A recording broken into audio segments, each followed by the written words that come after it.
Fantastic. Yeah, it's brilliant. I was just saying, I'll introduce everyone in a minute, but I was just saying off air, I didn't think there'd be anyone in the chat because Alan's here with us. Alan's regular in our chat. And as I always say, we are a group of people that get together every week just to chat about things, whatever's on our mind. And if anyone's watching and wants to join in, just send us a message. You're more than welcome to. So let me do the introductions. I'm Daniel from Devlin & Sons Guitars in the UK. Not too far from me is Alan from Rough Boy Guitars. Just a bit like, what, 20-minute drive, half-hour drive down the road? It depends how heavy your foot is, but yeah, about that. Well, being in the car with you drive at a good speed, is what I'll say. Yeah, so I met Alan at the Brighton Guitar Show. I think it was the first time I saw him. But Alan's regular in the chat. And then we've got Owen over here, over in Ireland, from Entropia Guitars. Owen, until last week, I hadn't met in real life. We'll talk about that in a moment. And then Mark, I can't get my pointing right. Mark, over in America, Mark Gutierrez, who I've never met in real life. But one day. And then in the chat, we've got some great people. Welcome everyone in the chat, including Corey. Corey, I'm so glad you could make it. Corey has been on a few times, but for those of you that haven't seen this before, we used to go regularly once a week doing long form interviews where we'd have guests on, and we were trying to do it at different times to suit all the guests, but it got really complicated because everyone's all around the world. So now we just do it this set time each week, which doesn't really work out for people in Australia like Corey, because it's an odd time there. But at some point soon, when daylight savings change, hopefully we'll be able to link it all back in together. So as you may have noticed from the title that I gave this week's stream, we're going to talk about the Birmingham Guitar Show. Mark didn't come because it's a bit far for him to go. But yeah, basically, I'll give you a bit breakdown of my day leading up to the first day traveling up to Birmingham Guitar Show. Alan came over to my studio, saw my studio. We picked up Toby, who you may have seen before on the chat. He's the guy I build the one-string guitars with. And we drove over to Alan's studio, which was fantastic. Then we drove to Birmingham and met Owen. Amazing. And then there were some other people, other guitar builders in the hotel, which we'll talk about a bit later. And it was a 2-day guitar show. It's the biggest guitar show in the UK. And it's a guitar show that definitely has some big brands there, but also has lots of independent boutique makers. And I mean, it's more expensive than a lot of the other guitar shows, partly because it's 2 days, but partly because of the size of the show. And it totally sold out on the first day. It was absolutely bonkers. And then the second day, they had some tickets available on the door, but we were there until lunch. It seemed pretty busy to me. So, Alan and Corey, not Corey. Sorry, Alan and Owen. How did you find it? Any thoughts? Alan, you hadn't been before, had you? Yeah, I went last year as well. Oh, right. And it was much busier this year than last year. So I got there about the same time, and I was probably about 50th in the queue about the same time. And we were somewhere around the back of the building this year. Yeah. A long snake that went around the building and then around the car park to get in. I mean, it was literally 20 minutes before it opened that it felt like everyone that could possibly be there was already in the queue. It's insane. Yeah, it was really good. And like even standing outside, we got to see like lots of familiar people from YouTube, like the old grey guitarist, John, I can't think of his surname, Wines. He was there in the queue. Some of the guys from Andertons were hanging out outside waiting to get in. So it was really good to see lots of like, you know, I guess we'd call them YouTube celebs, maybe. I don't know, is that a word? But like, great to see them. And thankfully it wasn't raining because for anybody who isn't aware, it rained every day of January and February in Ireland, every single day. And and it rained right up until I went to the guitar show in the UK. And then one morning when we were all in a queue, the sun came out. So I'll take that. It was really good though. And like as Daniel said, like inside was better than I expected. It was broken into 3 areas. There was the main hall with guitars. Then there was an acoustic and vintage section. And then upstairs, there was a bass section, and there was a live room where they had some gigs going on and some Q&As with people as well. So that was pretty cool. The boutique builder thing was everywhere. Everything from guitar makers to people making leather straps and all sorts of stuff. And there was Crimson, who had a stand selling lutherie tools and giving people a go at carving necks who'd never done it before and talking to them about all the different techniques. So yeah, I thought it was really, really varied. I've been to other guitar shows where you see everything in kind of 2 hours, and then you spend the next 6 hours walking around looking at everything you saw for the first 2 hours 3 more times. And this didn't feel like that. This felt really good. So I have a theory as to why it sold out, but just quickly, Alan, as you'd been before, was it the same sort of layout? So they had the main sort of guitar area, but then they had some other breakaway rooms as well there. Yeah, no, it's exactly the same. They had the acoustic room, and then they had the bass upstairs and some live stuff. So it's exactly the same layout. It was just more people visiting this time. Yeah, I'm 100% convinced that there were more people there because of Paul from Mile House Studios and Danny. Just joined the chat. Oh, oh, hey. Hey, Paul. Just Daniel's frozen. Daniel's frozen. So yeah, Paul had a stand next to James Yard from Yard Guitars, and they've both been on before. James makes these awesome headless guitars that are just incredible. And he was next to Paul, and Paul was just under siege for the full 2 days with everybody demanding selfies and stories. And I mean, if Paul had a merch stand, he would have gone home a millionaire. I can put it to you that way. Yeah, no, I'm convinced, because although some people might go specifically to see boutique brands, so we'll talk about that later. But I know some of the people that I know who had the small stands there were there because they were meeting clients. I feel like there's a bit of a delay. I hope it's all right here. But people like Paul and Danny, they're big, like, that people want to meet them, and they've come for them. And I kind of feel like that what the guitar show needs to do is just invite them back next year and not make them buy a stand, but sort of host them somehow. Like Danny gave I missed it, a live session. You saw the live session, didn't you, Alan? Yeah, me and Alan were there. Yeah. Oh. So what did he do in his live show? Because I missed that. He jammed with a few people, played a few tunes of his own, and then he just did a Q&A, so anyone could ask him anything. Yeah, I very much regret missing that. I was going to ask about that. Were there many live performances or jam sessions? There was one every 2 hours scheduled, and some of them were, Q&As, and some of them were actually live performances. I walked past one of the live performances and somebody was absolutely butchering Angels by Robbie Williams, and I thought, I don't need to subject myself to this. I'm going back down to the hall. But there were other people who were very good. And yeah, there seemed to be a lot going on for the few days that was there. But Paul, I can see you're in the chat. If you're not doing a stand next year, I think, Daniel's idea there, that if they got you up to be one of the people talking for an hour session, that'd be awesome. And it put less stress on you then. And you could just get people to sell your merch and make loads of money. Yeah, I'll just say, as is in the chat, but I met left-handed guitar there, so it was nice meeting people that he came up to me and said, "Hi, Daniel." And I was like, "Is this someone I've forgotten? Is this?" Because it was really like friendly chat, and I was like, "Where have we met before?" And then I realised when he introduced himself, we've talked loads in chat on this, but I've never met him, never seen his face. So I always enjoy that kind of thing. And there were a lot of people there, like Paul. I mean, Paul's been on here, we've chatted before, but I had not met him in real life. And there were, I think, I don't know if there are any boutique builders there that I hadn't met before, but there was a lot of them that I'd met before. And this time I went as a punter, so not exhibiting. So my experience was completely different. Yeah, I've got to say, Left Andy just made my day. I've got, pardon my language, fuck all you YouTube subscribers, right? And I'm walking through the hall and I hear somebody going, Owen, I watch your channel. And I'm like, yes! So that to me was like, totally peak for the event. So thanks for that, Andy. That was great. Yeah, I we met Curtis as well, which is great because I haven't met Curtis in real life, so it was good to catch up with him.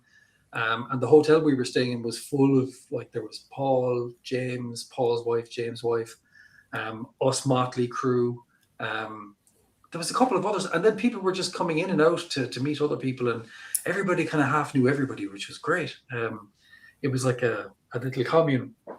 Hey, yeah, before we get on with talking about the actual show, that was, you're absolutely right. That was brilliant. I really enjoyed the fact that we could be in the little pub bit and just chat to people. Like there were a few people there that I then ended up seeing quite a bit around the show who were just other punters.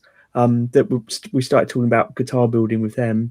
And then on the second night we were there, Ben from Marstronics came and joined us, and we had Relic Guitars over with us as well, and Paul was over in his corner with some of his friends. So it was just like a good atmosphere, and I think I actually enjoyed the pub more than the show, and I'll tell you why that all is in a moment.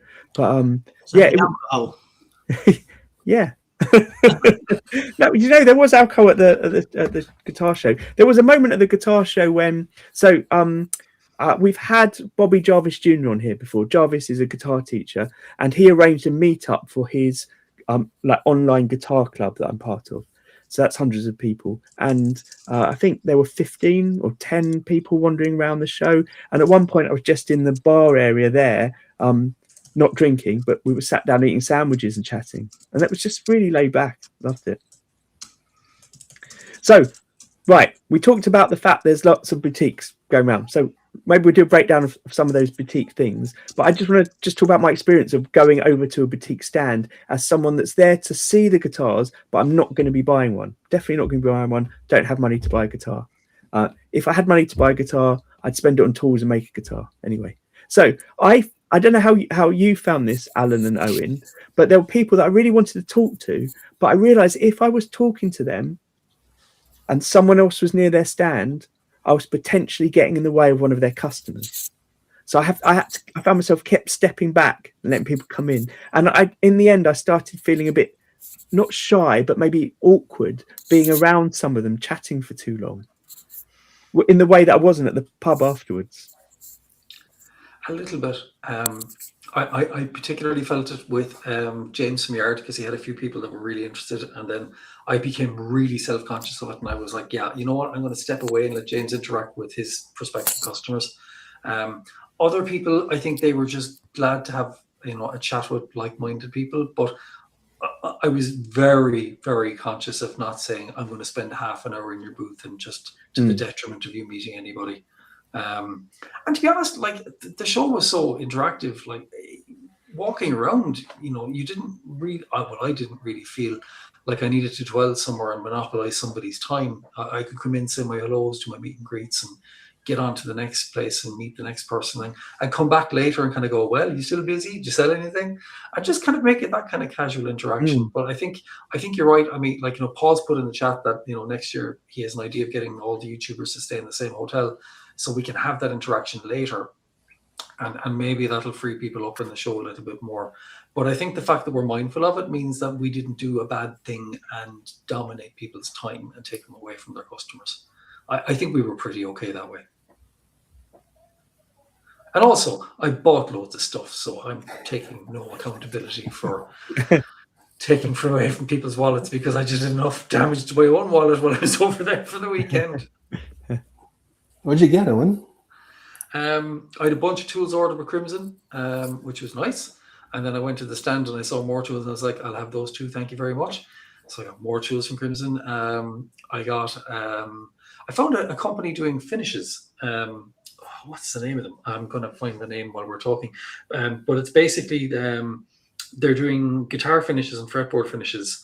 And they're very similar to the one Paul talks about. Apologies, I'm going to use Paul's phrase here because I can't even think of the original name of the product because Paul has corrupted it. He calls it Minge Fudge, Monty's Minge Fudge. Monty Presso, that's what it is. But there's another company that was there on the day, and they had their own version, which they felt had a better stain on it for darker fretboards. It's a company called Lore Guitars, Lore. And they had some samples, and I just looked at them and we got chatting, and they were telling me about what goes into them and how to use them. So I ended up buying loads of their stuff, which was great. And then I ended up, what else did I get? I got a bunch of other little, gadgets and doodads around the show as well. And Paul was really good to me. I had intended to buy his ferrule template and pick it up from him at the show. And not only did he not take money for it, he gave me a neck stand as well. So I have that. I have a little Milo Studios merch now in my studio, which is great. And it was nice to bring that home as a souvenir. And then apart from that, the main thing I bought was a massive raging hangover for Monday morning. Alan, I don't remember. Did you try much out when you were walking around? Yeah, I tried a few guitars just to feel the necks and try and find out what they were. So I tried a few on 81. Spoke to him, see how he was making his neck. But again, like you say, I'm not looking to buy, so I'm interfering with if they got someone there trying to actually look at the guitars properly. But yeah, I tried about 5 or 6 different necks, trying different profiles to see what I liked. I've got a couple of guitars here, but I think they're pretty much bog standard Cs, and that's it. That's all I've ever really played. So I wanted to see if there was something that felt a bit better. That's funny. It's funny because I was trying guitars out to look at the necks as well. But I was actually thinking about the finishes on the necks as opposed to the shape. But did you try out Blanche Flowers necks? Because they're all really big, like big D fat necks. Yeah, here's a big, and then 81's is thin. So yeah. Obviously they do stuff together. It's quite strange. They're complete opposites on everything they do.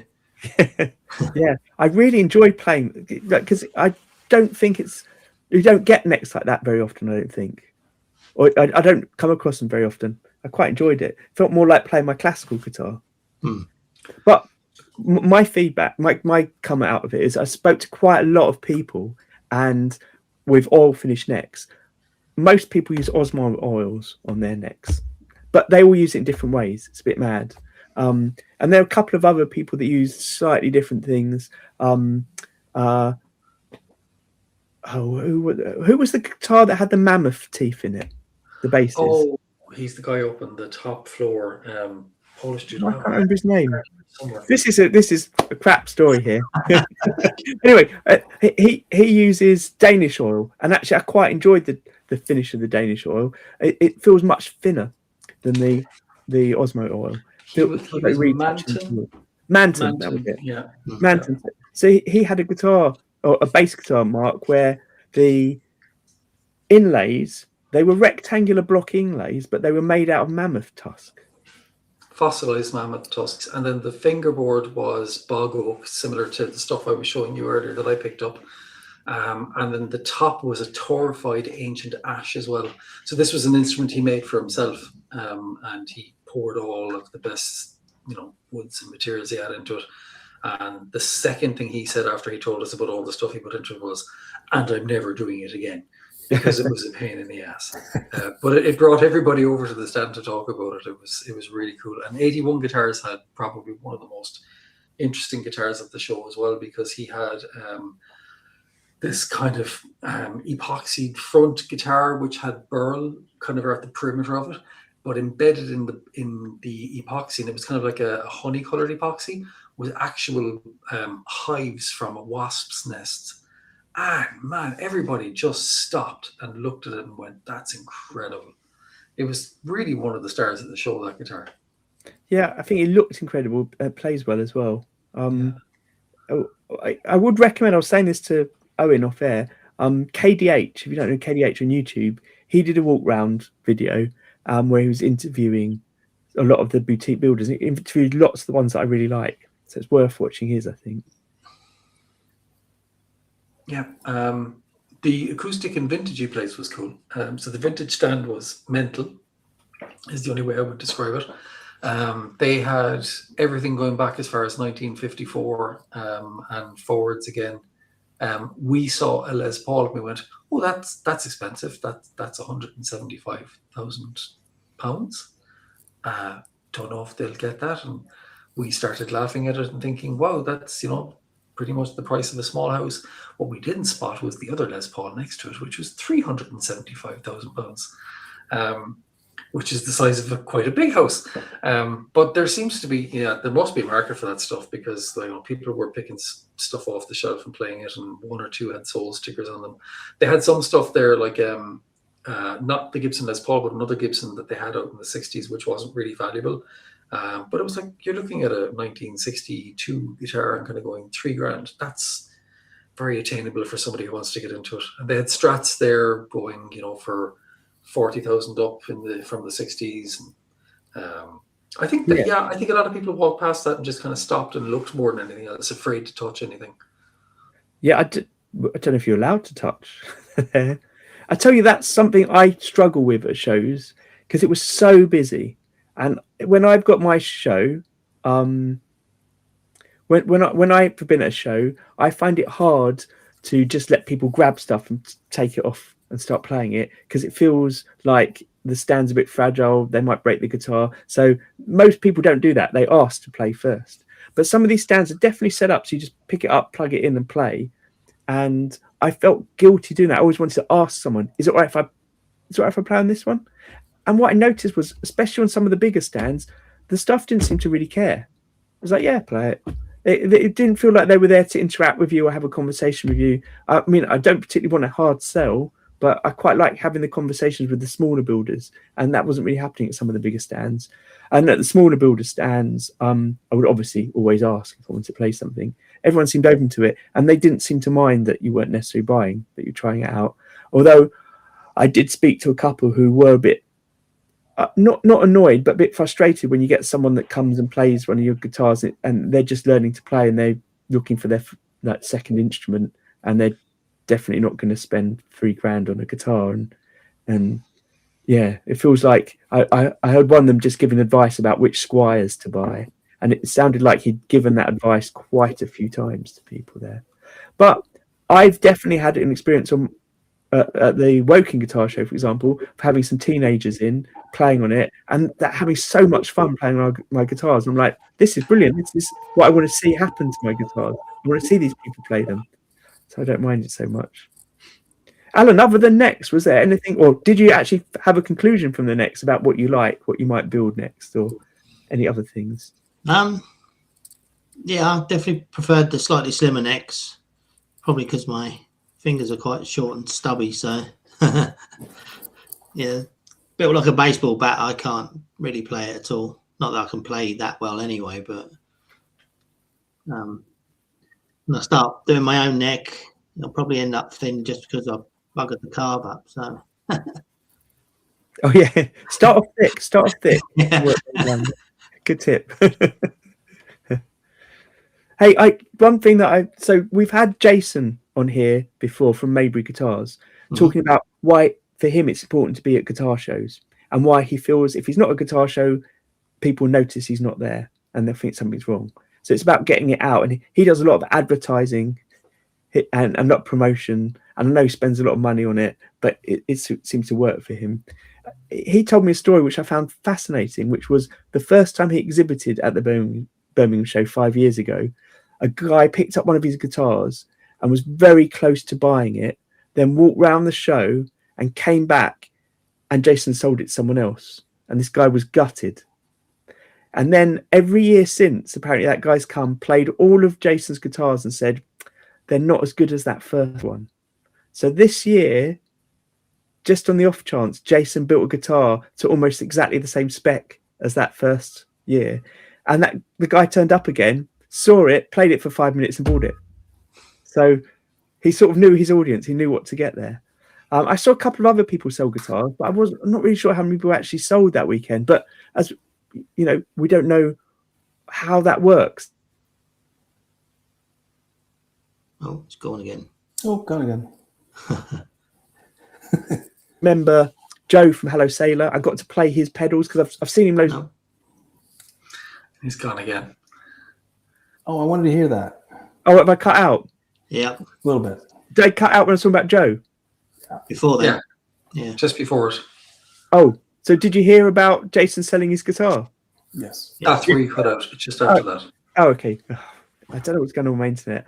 So what I was going to say was I got to play on Joe's pedals, Hello Sailor, because played his pedals loads before, and No, sorry, I've seen him loads before, but never played on his pedals, and they were awesome. And my only disappointment with them was there was no bass to play them through. I've often been sending one of my basses for him to experiment with, because he doesn't demo them on basses. I guess they're not necessarily voiced for basses, but some of them are so good. I'm sure they'd be great on bass. But anyway, he was saying that last year he definitely had people that tried pedals out at the show, and then the following day he sold a few online. So that was an obvious way for him to track how the input that he had, that the input the show has to his sales.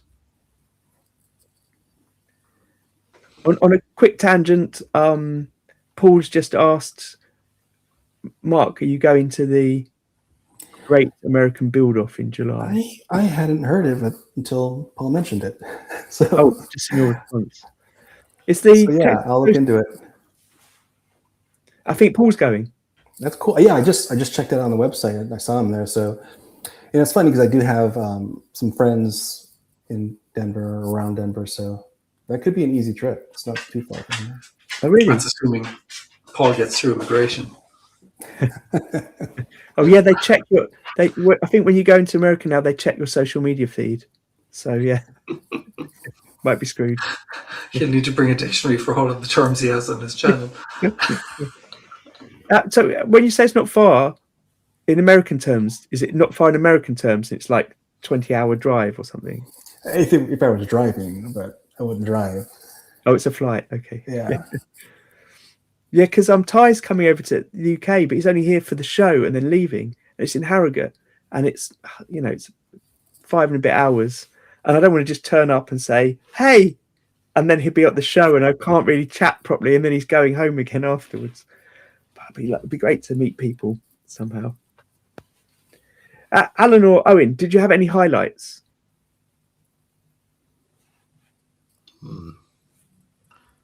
I think the biggest highlight for me is from the previous year is that there seems to be a lot of interest in real instruments again.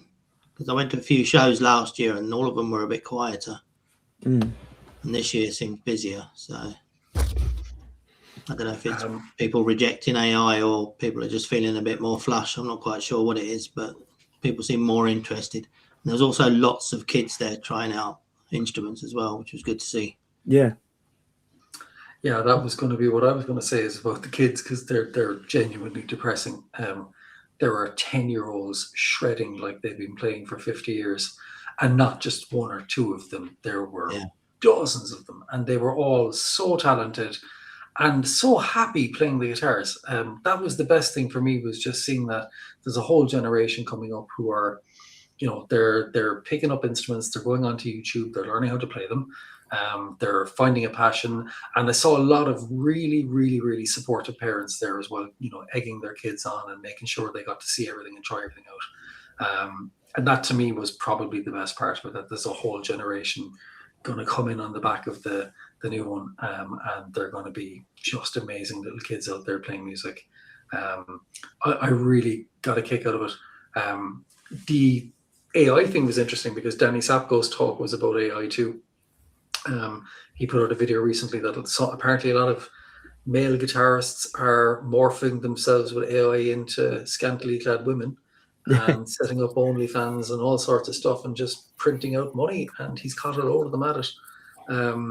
And then he was calling out some very influential famous musicians who are rolling in behind AI because they're being sponsored by AI music apps, and just kind of saying, yeah, I'm not really a fan of this either. And the room kind of obviously bought into it because the room was there to see Danny, but I think they were valid points. The other things I really liked on the show was just the variety of brands, like as well as all the small boutique builders.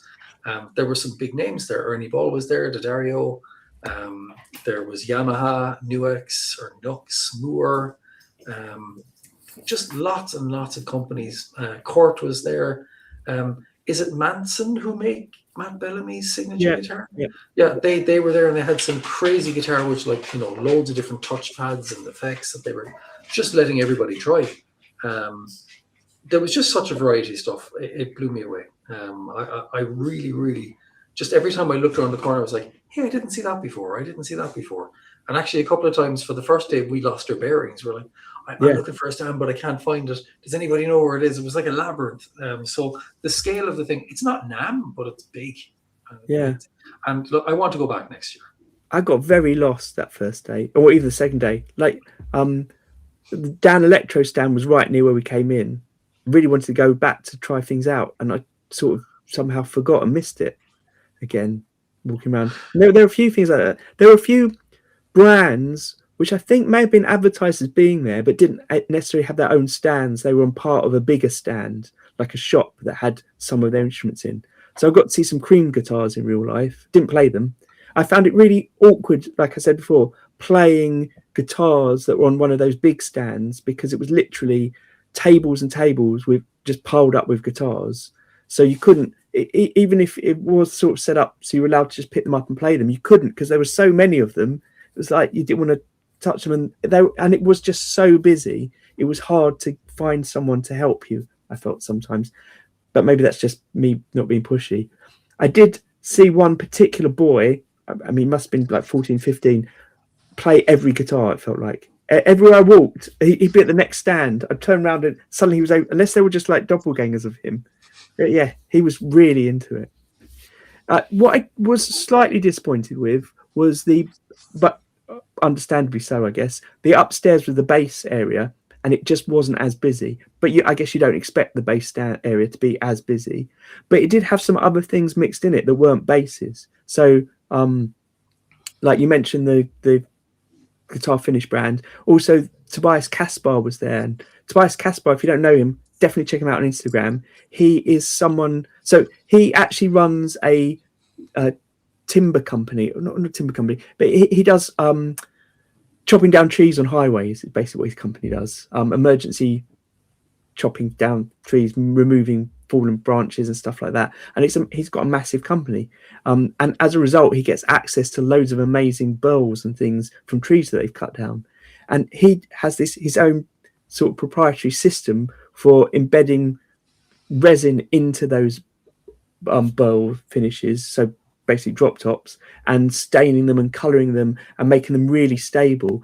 And they are just incredible. But he was sort of hidden upstairs in the bass section. I got a load of time chatting to him because he wasn't there busy up there. I loved his stuff, but I couldn't align with the pricing. The pricing was nuts. Like, he was looking £300 sterling for a top with resin in it. And like, there's other companies in Europe doing the same thing for €150. The thing is, though, he was saying, I totally believe him because I've spoken to him before about this. His tree surgery business is his main thing. And he does this on the side, and he's trying to make the tree surgery business sustainable so he doesn't have to work there so much. He can do more of this. But he can't really bring anyone in to support him doing the drop top thing, because it's just him doing it ad hoc when he wants at the moment. So as a result, he can't keep up with the demand. So he can sell them for £300 and they just sell. So that's how he does it.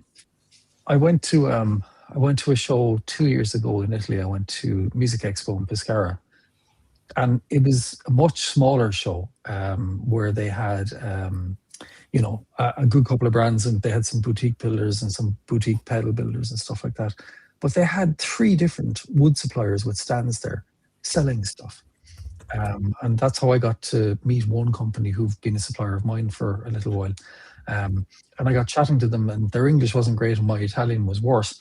But what we managed to figure out through Google Translate is that there seems to be a thing at a lot of the shows in Europe where people who are interested in having a custom guitar made will go off and they'll pick up a top, or they'll pick up a neck blank, and they'll go, I'm going to give this to a builder and say, please make a guitar with these woods that I have chosen myself.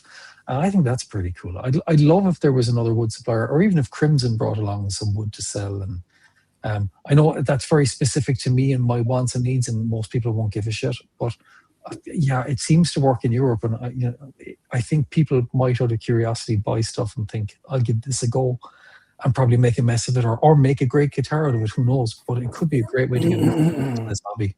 Yeah, I think if there was a little section of those things together, like they could have been near Crimson, and it would have made a bit more sense. I don't know. I know the one you're doing in Norwich, Fret Fest, there's Feel Good Woods are going to be there. Mm. And I bought some stuff off of them in the past. Yeah, I mean, it is a niche thing, but you might as well be there if you can. But it is expensive. The Birmingham Guitar Show is expensive. It's 2 days, does have that massive footfall. And as we sort of alluded to, there were lots of YouTubers walking around filming. And I mean, I think that getting that kind of coverage is really important. I think that's more than I mean, I don't know what the capacity was for the Birmingham show, but as soon as it's on YouTube, it's a much bigger capacity.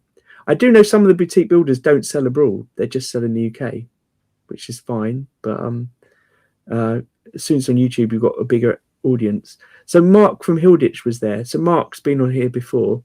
I remember speaking to Mark a few years ago, alongside a lot of boutique builders. Oh, I'm going out of sync again, I think. Am I there? Yeah, you're still there. Okay. I said beforehand, didn't I jinxed that my computer would go wrong.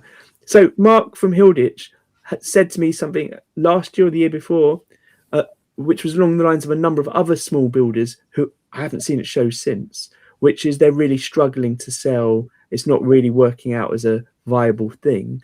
But he was telling me that it's sort of changed for him this year. It's picked up. And he's not sure 100% if that is because of the climate change and people having more money, or because he's really pushed into his design. So he used to make pointy guitars and guitars that look like kind of Strats or whatever, but now he just makes quite extreme pointy guitars and really good ones, and they're selling. And I think there is definitely a market for that. And if that's what you do, like he is, and he's doing it really well, it's amazing. One of the problems I have with seeing a guitar on a guitar show stand is you don't see behind them. And on a factory like Les Paul or whatever, it doesn't really matter. But on Mark's guitars and a lot of the boutique builds, that they're like the details on the back of the guitar are incredible. And you don't see that when it's just on the wall until you pick it up and play it. So like his ones, all the necks were laminates and they had stripes going through them with different woods. And some of them were through body necks. And it was just amazing. And even the pattern on the woods was on the back was just like that sort of thing where a luthier can make a choice of exactly where they're cutting the wood to really bring out all the best bits of those sort of details and the bells in it. And then he had binding on all the I think it was on all of the necks actually, binding on all the necks. It was like tortoise shell but coloured, so it matched the colours of the guitar. It's just like all these little details which aren't necessarily obvious when it's just up on the wall. Yeah, so it's great that you can pick them up and play them. I think just on the subject of the guitar show as well, I mean, there are obviously a bunch of YouTube videos out there. That KDH one that you mentioned earlier, I'm going to watch tomorrow, maybe, because I'm doing a bit of work in my workshop tomorrow.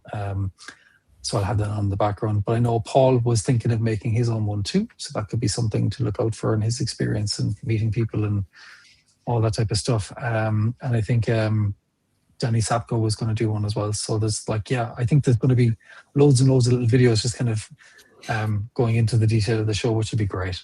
I think the more videos that are out there, the better. And, you know, it's such a big show. I think it might actually outgrow the venue. I think it's the type of thing that could end up in the INEC if they played their cards right, you know.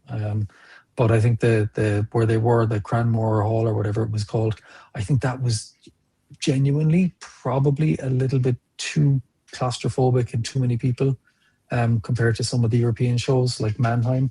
I think they could, you know, if they were a little bit bigger, they could probably get a few more of the big mainstream brands in as well, because there wasn't a lot of space for those big stands in the middle. Do you remember last year, Alan, how busy it felt and cramped it felt? It wasn't as busy last year as it was this year. Because there were definitely, I don't know if you found this, there were definitely moments where you couldn't walk down some of the aisles because it was so busy. Yeah, some of the aisles were really packed, and some of the stands were huge.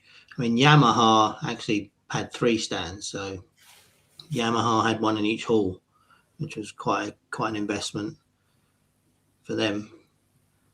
But having them separated, affects some of the smaller brands. If they make guitars and basses, they don't Yeah. know where to go.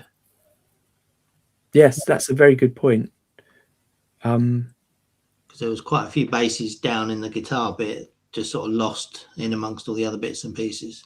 Yeah, I think you're spot on there. Yeah, I think that was as well done to, like, there was a distributor of one particular set of brands, and they just lumped the guitars and the basses and the effects together, whereas the basses probably should have been upstairs and the guitars should have been downstairs.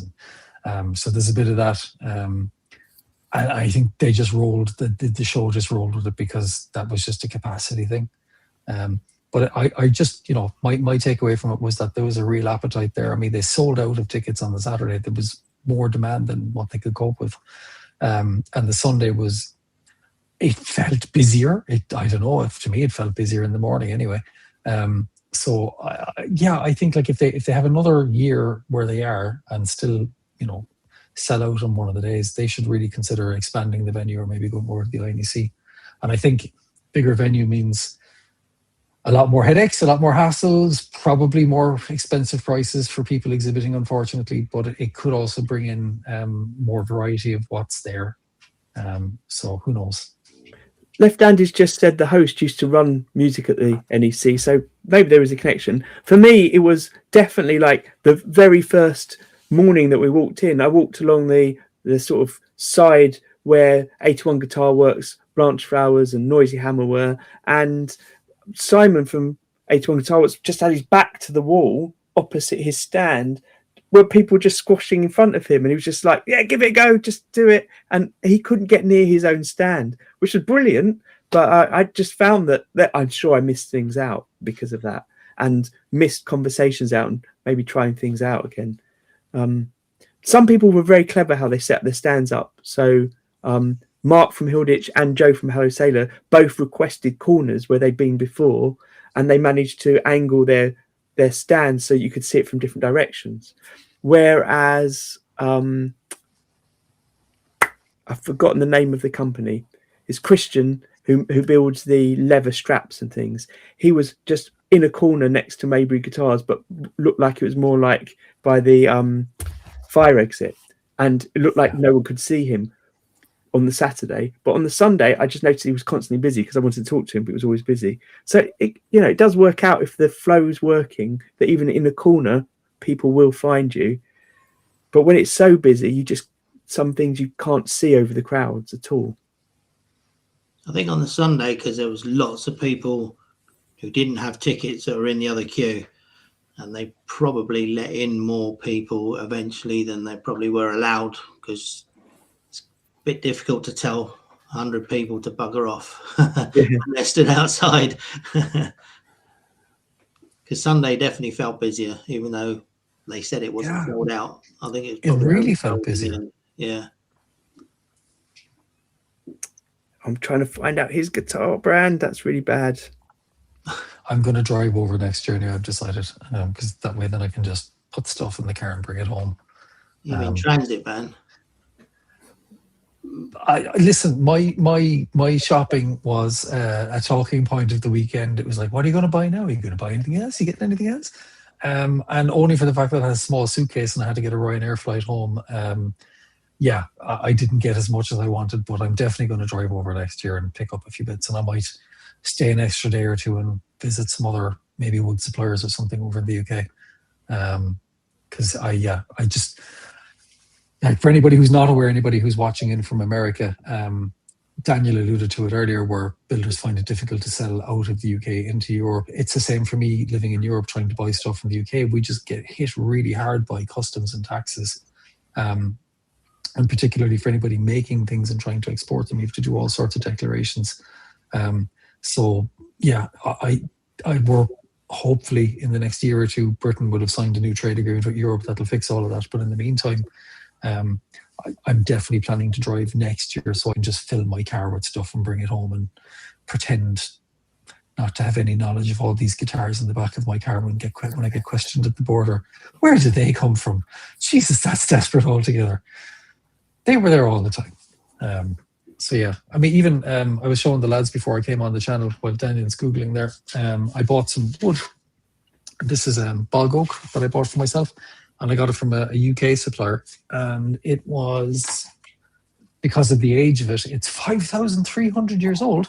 But because of the age of it, the price of it was not cheap. It was like, I don't know, 150 sterling, I think, for it shipped to Ireland. And then when it came to Ireland, I had to assume the rogering position from the people in customs who wanted another, I think it was 45 euros off me to bring it in. So just for them bringing it in, whereas before Brexit, it would have just arrived to the door and nobody would have given a damn. So if I can go to England next year and drive to a few people selling this stuff and, you know, load the car up, then I'm going to do that. And it'll be good for the show too, because I'll get to pick up some stuff there, which is nice. And honestly, even though I make guitars now, and I was kind of looking at stuff going, yeah, I could probably make that. There was one or two I was very tempted to take a little further. There were some really nice instruments there where I thought, damn, that would be nice on the walls here at home. Christian, I was gonna say, Owen, for wood that old, 5,300 years old, do you have to treat it special in any way? Can you work with it the same way? It looks like it. I have no idea. I could take it to the bandsaw and it could crumble into dust like something from an Indiana Jones movie. Who knows? I'm hoping that's not going to happen. But anybody I've seen working with bog oak just seems to work with it like it's a relatively normal material. This stuff is fairly consistent in terms of the wood being wood.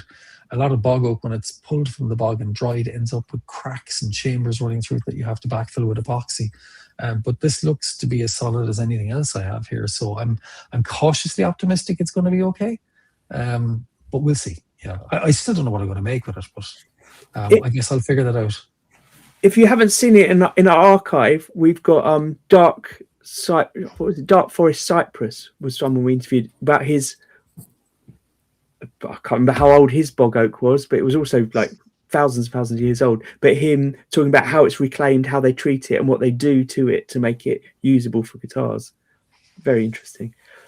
So a couple of other things I noticed with some of the builders that I thought worked well is, and I've seen this at other shows, some people just bring a wingman along who is either a really good guitar player or a really good salesman, and then leave it to them. And then the builder is sort of there as a bit of a backup for more information. Because as I often say, a lot of us builders are good at building. We're not necessarily good at sales, and we're not necessarily, a lot of people are very introverted and don't like talking to people. So it's really hard putting themselves out there, and having that helped. Carl Longbottom and his stand, I kept wanting to talk to him, and he was never there because he was just wandering around while he had his guy doing the sales there. But I finally managed to talk to Carl, and something else came up. He finishes his necks in oil for guitar shows because, well, he does it anyway, not just for guitar shows, but because a lot of time at the end of the show, his guitars end up getting damaged from people playing them. So if it's an oil finish, it's much easier to quick repair on the neck than it is if it's like a poly finish. He even has a sign up saying no thumb rings because he's had a couple of people play.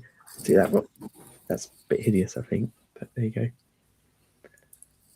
Yeah, James Yardy had one of his guitars has been clouted by someone. Oh no! I think they actually clouted it with one of Paul's guitars, to be honest. That sounds quite aggressive. It does. I think he was lucky where it got it though. It was like up at the headstock, and he's pretty sure he can just like shave off a middle and put it back the way it should be. But his guitars, I mean, I've seen his channel and how he makes his stuff, and he's been on this podcast before and, you know, talking about his process. But honestly, none of it does any of his work justice. His precision and the thought that goes into every one of those instruments is just mind-blowing. And there was a poor guy who came to the stand to look at it. He was the guy that was having pints with us after in the hotel. And he was distraught trying to make the decision whether he should buy it there and then or take it home or make a custom one. And then even the whole night at the table inside in the restaurant, he kept going, yeah, I should have bought it. And I was chatting to him yesterday on Instagram, and I was like, you know, that night at the table when we all had like 6 pints, this would have been a great time to hammer out a deal with James. But I think he's deciding to do a custom build because he sat there, got what James is doing, really, you know, understood it and felt passionate about it, and he just has to have one. And I got to be honest, looking at James's stuff, I was like, oh, I wouldn't mind having one of those myself. Like, his stuff is really good, really, really good. Hey, And he look, was even talking about the screws he uses. Like, he orders in specific screws because he doesn't want to use Phillips head screws. yeah. And he pays a fortune for them just so they can all look consistent and perfect on the guitars. That's the anal level of detail he goes to. Yeah, but it shows and it makes it worthwhile. I wonder if things, I mean, I'm rubbish at pricing things, but I feel like he could price his higher even, and it would be worth, you can see why it's worth that. You know, sometimes people look and say, why is it worth this amount? Because I can buy a factory guitar, but It just you sucked can because see it when you see those details. Cort were around the corner doing headless guitars for €600, but they're Corts. And then James's ones, or sorry, 600 sterling, and then James's ones were kind of, you know, over the 2.5 grand price mark. But like, to somebody who doesn't know, you're just going, oh, they're both headless guitars. But if you know and you sit down and you look at the process, there's no comparison, really no comparison. One thing that I think was missing from almost every boutique stand that I saw, no, I don't think I saw it at any show any of the stands at this show, was a sign or something revealing you can order custom guitars. Like, so that came out. I saw Jason again from Maybury. I'm sure it was him. I heard him say to someone very early on when they were looking at it, oh, if you don't like the color, I can do custom orders. And that's one of the things about the boutique builders. A lot of their instruments are there to show off what they can do, obviously to sell them as well. But those orders are quite important. And I'm not sure how many of the everyday guitar show audience know that, because you're just next to stands that are selling guitars, don't necessarily know you can order them. I noticed with Valiant Guitars, they did something good, which they had a load of their guitars they brought in, but they also have a lot of guitars that they sell through a local shop. So they had the guitars from the local shop stock had been brought in as well. Makes it easier for them to ship them over to Birmingham to do that. And so the local shop had little sign-ups talking about the local shop. It's not actually a small shop, it's quite a big shop. But it's I would imagine there are a lot of people that go to the Birmingham Guitar Show who live locally, who can then go check these guitars out afterwards. And I did see a lot of networking happening with people. So there were a few stands there who seemed to be selling products like Music Nomad products, etc. And there were a few stands that seemed to be selling a range of different pedals, but they were distributors. And I heard them having, well, Owen did a bit of this himself, having a chat with people about potential future projects or collaborations or ways to get the distribution going. Yeah, the networking side of it was really good. I was very lucky. So we mentioned at the start of the video that one of Daniel's friends, Toby, who's been on the podcast before, Toby makes the pickups for Daniel's one-string guitars. Toby came. Toby was, I'm going to say it again, he's a Labrador in a human's body. He's just the happiest man on planet Earth, knows everybody, hugs everybody. And I was next to him for about an hour, and I met so many industry people and got to know them and got introduced to them, and it was amazing. And you know, I've had emails this week from a couple of different people at the show who are suppliers, and I said, listen, I'm a tiny luthier. I only build, you know, a handful of guitars. We don't care. We'll deal with you. So like, I came away kind of going, this is amazing. Yeah. And like, even bumping into the YouTube people that are really famous with Toby, I'm like, yeah, let's swap numbers with, like, they have my number, I have their number now. And I'm like, that couldn't have happened anywhere else except at that show, where you have somebody in common and they make that introduction. And yeah, every single person who walked through the door just had a good vibe about them and wanted to be there for the right reasons, just to enjoy the hobby, enjoy meeting people, enjoy playing a bit of music. Yeah, what better way to spend a weekend? That's a good point as well. If people don't know, there's a number of different companies that I've spoken to before, and some of them are bigger companies, some of them are smaller companies that make hardware. And I've just said I'm a builder, and they've given me a deal. A lot of people are up for that. So always feel like you can go and approach one, and don't feel like you're being cheeky. It's worth doing. I've realised we've just talked for 55 minutes. Bonkers. Anyone, if it's at a show, it's out of my budget. Well, there were a lot of stands at the show still selling like £250 guitars. I struggled with that a bit because I looked at some of the £250 guitars. I was thinking they've got great finishes. Some of them were just really There was well. a Joe Satriani Ibanez there. It's a couple of years old, but it was up on the stand, and I was looking at it going, the damn thing has Fishman Fluence pickups. It's got one of the sexiest Floyd Roses I've ever seen. Like, it was one of Ibanez's custom one. And like, the guitar new would have been £1,500, and they were selling it for 250 secondhand. And I was like, oh, it's so tempting to bring that back on the flight. And there was loads of that there. So like, you know, and there was loads of new guitars being sold for very little money as well. So, you know, I think, you know, you can get a little bit intimidated going into a show and seeing everything on a stand for £2,000 plus, and taking off from there. But there was value there for anybody who just wanted to go in and pick up, you know, something to, you know, play on the couch at home or you know, do a gig with. You know, not everything was expensive and not everything was unattainable, and there was still instruments that played well for low prices. That's my take on it anyway. So I think we should wind up, but maybe we should wind up by just discussing. Owen's already planning going next year. Yeah, I'm already coming, lads. It's happening. So yeah, I actually can't wait for it because I had a great weekend and it was great to meet. Like, I'm going to be a bit soppy. It was great to meet everybody in the flesh. It really was. Like, we've been friends online now for 2 or 3 years, and we've been chatting on these podcasts and on Facebook and on Discord. Everybody's in everybody else's comment section on YouTube, but actually meeting people and getting to know them, pretty damn good. Yeah, definitely. So I didn't get to say, Alan, about how amazing your studio was, but we've got your workshop, but I really want to talk about that some other time, if you don't mind. Yeah. At Alan's early stages of setting up his workshop, and you showed me where things were going to go. You had things on the wall that were just like so organized, but organized in a practical way as well, because you've been using them. Loved it. Yeah, got to talk about workshops more. Hey, I'm not around next Friday, so I think we won't do a stream then, but maybe the week after we can see what we want to talk about. Maybe workshops is a good thing, unless some other famous thing comes up in the news and we can steal their hype and get on their bandwagon. Cool. All right. Well, thank you, Alan, Owen, Mark, everyone in the chat, everyone watching in the future. Stay tuned for 2 weeks' time. Take care. Bye. Bye. See you guys.